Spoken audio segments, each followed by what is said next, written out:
We all hate these spots and very often we end up guessing, or that's how I used to approach these spots when I was not so experienced and I haven't really studied the game, that I was just guessing. And sometimes I was right and I thought I'm actually good in hero calling, but I had no fucking clue what to do. And it's a lot easier than you think once you understand how your opponents play. So in this video, we're going to be looking into hero calling rivers based on this situation here, and I'm going to show you how I approach it, and I also have more exciting news to share. And one of that is, if you own the Turn Masterclass Expert version, I'm going to add a whole update around bluff catching, a new database analysis showing you how populations on different stakes play. We're going to break it down in different stack sizes, positions, etc. It's going to be very exciting and you're going to get a lot of confidence. If you don't have the Turn Masterclass, then watch this video, because I'm going to show you what you need to take into consideration. Of course, I'm not going to be sharing everything in here, just a few nuggets that will already help you improve your game and also widen your horizon. Because a lot of people think, oh, it's just, kind of guessing and we play a very theoretical approach. No, you should be able to do both. You should understand the theory, but you should play very exploitative, because the data clearly proves that a lot of our opponents are deviating from what is optimal, and they're not even close to what is optimal. They're making a lot of mistakes. And not only am I sharing this, some of it in this YouTube video, but I'm also going to be running a webinar just around bluff catching on the river, where I will share more than just what I'm sharing here in the YouTube video around different spots, different stack sizes, when to hero call wide, or when to make crazy hero calls, and when to crazily overfold. So if you don't want to miss that out, check out everything in the description where you can sign up, and then you'll be notified. We're only going to be notifying the webinar, the date, place, etc. I mean, it's going to be online, but whether it's Zoom or GoToWebinar, whatever, in that email. So sign up, and then we're going to be notifying you if you really want to finally learn or improve your game when it comes to bluff catching rivers. All right, let's look into this spot, and I'm going to share some of the information that I use. So we have a pretty easy defend here. We could mix in some 3-bets. I wouldn't hate it. Problem though is I don't really see a lot of hands folding that have us dominated. Usually you want to be 3-betting hands that have the merit of folding on better hands, right?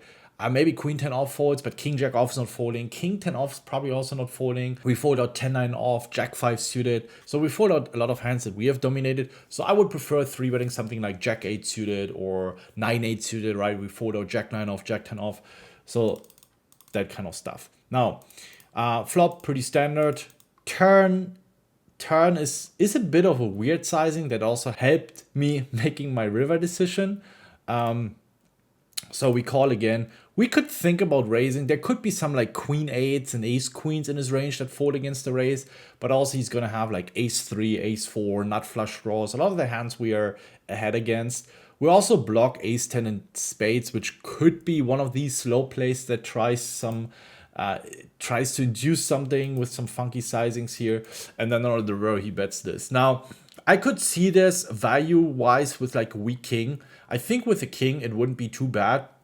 So like king 5, right, going for like mergy thin value. So he definitely has a lot of hands. I wouldn't say his turn sizing is necessarily always weak. But again, this is where I rely a lot on my experience, the way population plays on different stakes. And a lot of the stuff that I've discovered proves the way I see a lot of players playing on population. So it's always good to get that confirmation. But it also requires to play with a lot of awareness, to always try to have an idea how your opponents play. So let me share some of the stuff that I was talking about. This is just the frequency. So what we need to look into here is hijack versus button, right? Because we have divided the analysis into early position, middle positions, and late positions. And we face a bet. So we're going to be in that node. We've also broken it further. So as you can see, we not only just look into bet, but what about bet, check, bet, or facing a line like check, bet, or check, bet.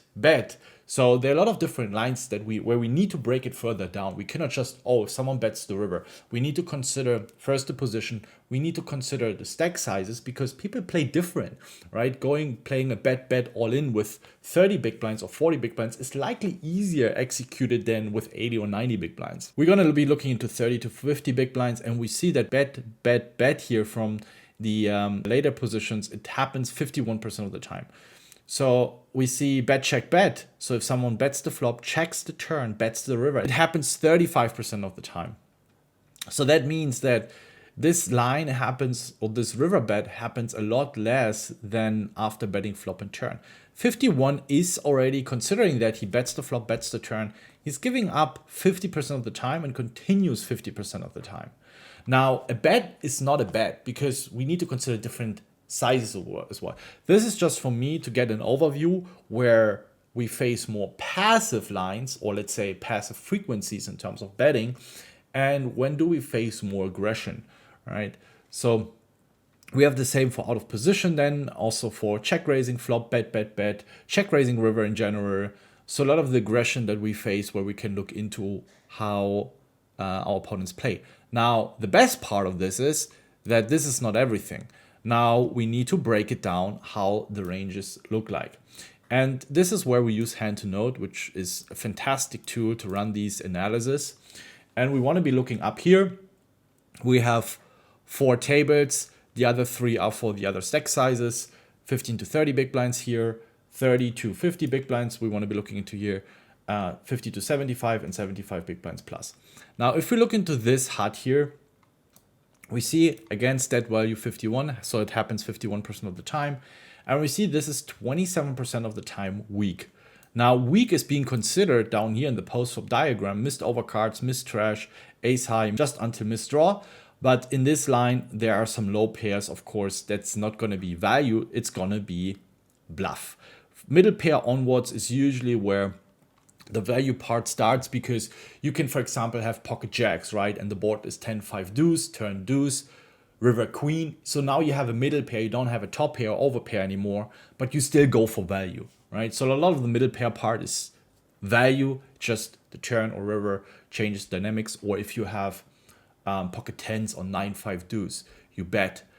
Turn is a jack, you continue betting for value. You go just, especially button versus big blind, a lot of the hands that turn into middle pairs are still value bets and are still good enough to go 3 streets. That doesn't happen a lot. We see 4% of the time. I think it's also where a lot of players are maybe too scared to value bet a middle pair on the river. Anyway, so we need to break it down into different sizings, 100%, 60 to 100%. And this is the sizing we're facing here on the river. Kind of like it's 50%. So it's in between the 60 to 100 and 35 to 60. I mean, it's more like the 35 to 60 here, to be honest. And we see that this is 23% weak. Again, we have to consider the low pair. So it's 27% weak, right? And keep in mind that we face a half pot size bet. Against a half pot size bet, someone bets, let's say 15 to 100. So we need to win 50. We need to invest 50 in order to win 200. It's very important to understand pot odds. If you cannot really follow me, you need to check out my free course, because I teach all these basics and you get a cheat sheet for pot odds and a table that shows you directly, all right, if my opponent bets this, I need that amount of equity in order to have a profitable call. If I bet pot size, the bet needs to work out 50% of the time, because I invest 100 to 100, so it needs to work every second time. So there's a difference when we bet versus facing a bet. If you're a bit confused, it's all right, but you still need to get it. You still need to understand it, and you kind of need the basic numbers. It takes 10 minutes. So there's also a link for our free course in the description, where we have a sheet that shows you all the relevant numbers. So facing this 50% pot size bet, we see it's 23% weak. But again, we need to consider some low pairs here. So we kind of reached the 25%, right? So this is an indicator to me that from the button cutoff, so the later positions, we are getting that people can bluff it. So that means for me that when I face this line, that I definitely want to do some theoretical correct calls, especially considering its turn sizing. And this is where you need to reverse engineer it and remember what was the flop action, what was the turn action. Because a lot of strong hands would bet a lot bigger on the turn. I'm not saying he's never going to have a good hand, but it's just less likely the way he was playing it on the turn. We see, for example, against an overbet, it's only 31% weak. And against an overbet, when you face a pot size bet, let's say someone bets 100 to 100, we have to invest 100 to win 300. So it means we need to be right every third time. So we want to have 33%. Again, considering a bit of equity coming from low pairs, so it's probably around 33, but it's 100% plus. So there's also 120, 130, 150%. So you want this stat actually be at 35, meaning against an overbet, we can easily overfold because it's underbluffed. For 60 to 100, we also see it should be also a lot higher, but it's probably fine. And against these sizings, we definitely want to bluff catch a lot. Everything, even here, 15 to 35, right? It's also because now we need only 20%, 18%, 15% equity, and then we can easily bluff catch. Now, keep in mind that this is just button cutoff hijack. I've seen completely different numbers from other positions. So this is where, of course, it's kind of natural because when you open raise from the button cutoff hijack, you have a lot more trash. You have a lot worse hands, so it's easier to bluff. But it also shows it's not crazily overbluffed. So this is where it gives good confidence that here and there against the later positions with these stack sizes, again, it's just late position, 30 to 50 big blinds, and against this line, bet, bet, bet. We have seen the status 51. We have seen some other positions where it's 35 or 38, which is a lot lower. But we also need to look into that in order to decide, do we want to bluff catch there? And if you work your way through from different positions, different stack size, different lines, you start developing a very good intuition, a strong skill set when it comes to bluff catching. And that is the only way to really grasp it and to really literally crush and not just go through solver, because then you can apply that knowledge and start altering the ranges. Now, imagine you have a situation like this, and now you understand, all right, population is under bluffing by 2 or 3%. You can use that knowledge for a solver because very often we face opponents we have no clue. Even though that in these days, maybe the solvers start, Pio knows or Pio has that function to node lock, for example. But if you don't know how to node lock, what the fuck are you actually doing? Because most of you guys are just looking up a sim that does not consider the reads that you have on this specific opponent. And if you don't have reads, then reads on the population. And if you're not using this or if you don't have this, you're just looking into sims that are not realistic. And it's going to cost you a lot of money, period. Because in GTO, we assume that our opponents play perfect. And as we all see, most of our opponents are very far away from GTO. That means that leaves a lot of room for exploits. So you're leaving massive amount of money on the table if you're just trying to copy paste some GTO sims. This is not how poker is being played. In the real world, we see it a lot where people massively overbluff, hero call, and whatnot. When I see some of the comments where people say, "What if we play GTO, aren't we crushing?" Yes, if you would play 100% GTO, you would absolutely be crushing more than anyone else. The problem is we're really far away from that. So if this is GTO 100% here, so you play up here, the problem is if you really dedicate your time to learn GTO, because we're human beings, right? We will never achieve that. And it's not that we're here or here. We're in fact somewhere here. But this is good enough because everyone else is just so dog shit. So that means that those who are not even trying to play GTO in general, not studying the game, right? They're just playing based on their feelings. They're just somewhere here. So there's a massive amount of mistakes, exploits, that we need to take into consideration in order to boost our win rate. And this is the fallacy that most players are falling into. They think, I'm going to be close to GTO. No, you still suck, like all of us. Even in the best players in the world that you would consider a bit more theoretical and GTO players, etc., they're still so far away. If I review final tables, ICM post-flop, pre-flop, multi-way, we have no fucking clue. We're not even at 5% of what is considered GTO. Now, by knowing that, I know there's even for the best players in the world, a lot of things to be exploited. And this is just a constant chase of us, each other, trying to figure out our weaknesses and how to exploit it. And that's normal. But again, you just need to be better than the average player on your limits.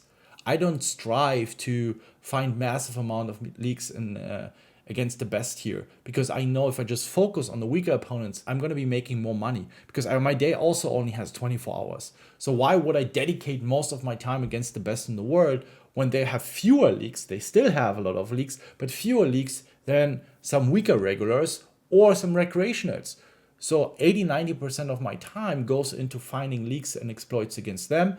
And I still try to stay sharp. I still try to have a good game so that it cannot be massively exploited, right? And here and there, I still, of course, pick up on things against the best in the world that I can also exploit. And I'm pretty sure other recs will also have exploits on me. That's fine. Nobody is perfect. In order to play exploitative, you need to make yourself exploitable. And sometimes I'm also missing things that I'm not aware of that others will exploit. But that's fine. I'm not striving for perfection, because that would just create an unnecessary stress, negative stress, and I would be freaking out. So there are a lot of spots where you're gonna see that a lot of your opponents will have, let's say, in other situations where we need 25% here to be correct, that some situations going to be 15%. It shows the population analysis shows, hey, they're only bluffing 15 or 20% of the time.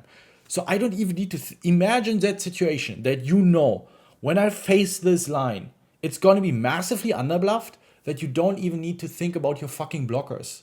And you can just lean back, chill, and just keep folding. And it's the right play. We want to make the profitable, correct plays and not, but I think this and I think that. No, I know it's underbluffed. Unless you have reads, of course. There's still going to be players that will bluff a decent amount of the time, but the problem is that most players are just underbluffing, and that leads to a very low average of bluffing frequency. And I've seen some videos here and there, and some other players, on low stakes, there's a lot of bluffing and mid stakes, and people bluff. Not in those lines where they put necessarily the tournament life at risk.